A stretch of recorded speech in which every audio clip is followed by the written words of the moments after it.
What's up, everybody? It's Jay Dexter of jdexterphoto.com. And I figured why not do the cliche topic about lenses. Everybody talks about lenses, but I think they could go a little bit more into detail about why they use the lenses that they use. We're going to talk about the 35mm L series, the 70 to 200 millimeter, and also the lens that's recording this right now, the 24 to 70. And we're also using a 5D to record this. And we might switch to 70, just, I don't know, depends on how I feel, to be honest. First, like I said, we're going to talk about the 35mm L series lens. This is, it's a good lens. I mean, I use it 85% of the time, seriously. It's great for interviews when you're dealing with like something like this, because you get to get up close on the subject. It's sharp.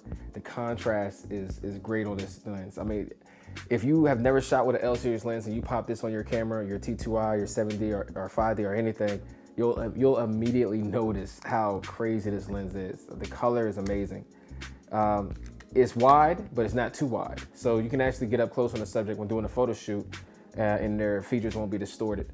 So it's also good for lifestyle photography. If you have a subject that's doing backflips or, you know, hula hooping, somebody running across the street, it's fast. It's a very fast lens. It's also, like I said, it's wide enough to cover the full body and also the action. It's very sharp, and this is one of those lenses that you can actually trust when you put it on, that it's going to actually capture the you know, as far as the auto white balance, it's going to calculate into the camera correctly. Like, I really do trust this lens. I really do. Like, this is one of the lenses, if I broke it today, I would have to just go ahead and just buy another one within 24 hours.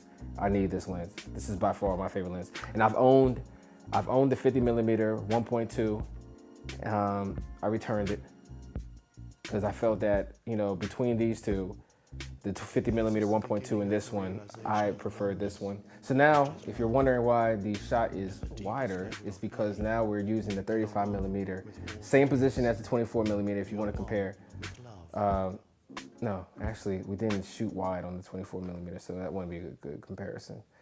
Anyway, so now we're talking about the 24 to 70mm lens, and this is by far my go-to lens for event photography. When coupled with the Mark III 1DS, is an awesome lens. I suggest that all event photographers, if shooting Canon, go for this lens right here, because you cover all ranges. You got the wide shot to get the whole room if you want.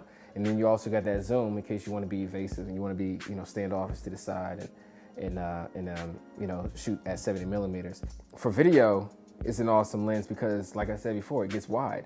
I mean, at 24mm, you can actually be in the car on the passenger side and actually shoot somebody who's in the driver's side and get a good field of view, as opposed to this lady, which we're going to talk about later.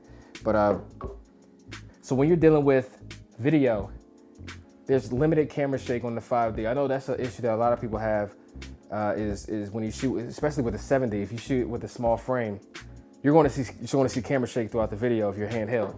And one of the things that I suggest is you don't go out and purchase this thing right here.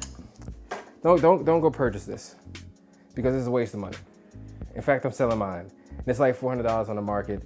And I got it because I was tired of that camera shake, but I didn't realize that if you shoot wide, you're not going to see camera shake. And also, this lens is also good for, you can do headshots with it as long as you're zoomed in at 70mm, because you don't want to do headshots at 24, because what it's going to do is distort the face and your client will leave thinking that you're a horrible photographer. So last but not least, we're going to talk about the 70 to 200mm lens. This lens is by far, I feel, the best lens on the market for DSLR cameras.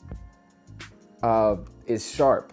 I think I just recently did a video for Carolyn Malachite, and we did a rooftop performance, and I was just amazed at how sharp this lens was. And with having a sharp lens, that allows you to do so much in post-production. So I slapped some magic bullet on it, and I was able to tweak the video footage to however I wanted. It's also good for B-roll. If you're just focusing, like on an interview like this, if I were to just focus on my hand movements, it will be real cool for that. I use it for like creative shots. If I'm shooting into a crowd of people, I get to focus in and out on faces to, you know, I get to bring some faces in focus, you know, it's really cool for that. And I'll show examples of that stuff while this footage is playing. The only bad thing about this lens, the only negative, is the fact that it's a specialty lens. And with it being a specialty lens, you're not able to shoot, like say for instance, if I'm in the passenger side of a car, I'm not going to be able to shoot the driver because I'll be shooting past them because of how long this lens is. If I'm in a tight room like this, I'm not going to really be able to get a wide shot if I'm shooting at a group of people.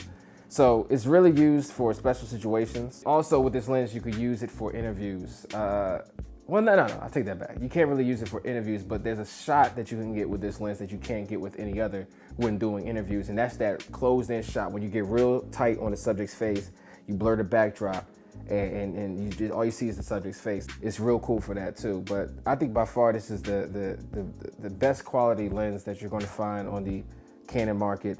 I'm sure there are others, but for the 2,000 and below price range, this is probably your best bet. The depth of field on this thing is amazing. Anyway, let me stop. I'm gonna stop. I'm gonna put this down. In conclusion, like I said, this is my first webisode. I'm gonna start doing this more often, just on different topics. But like I said, I wanted to get the more cliche topic out the way, which was about lenses. Next, I want to talk about cameras. I want to talk about the 7D versus the 5D versus, I'm trying to make a decision between Red, Scarlet, and Canon C300. But who knows? When I make my decision, we'll talk about that. But yeah, I hope you enjoyed the webisode. Check out jdexterphoto.com for the latest videos and photo shoots done within the J Dexter camp. And so ask me anything, ask me questions. If you check out my work, or you had a question about a certain shot that I got, by all means, hit me up on the comment section or shoot me an email.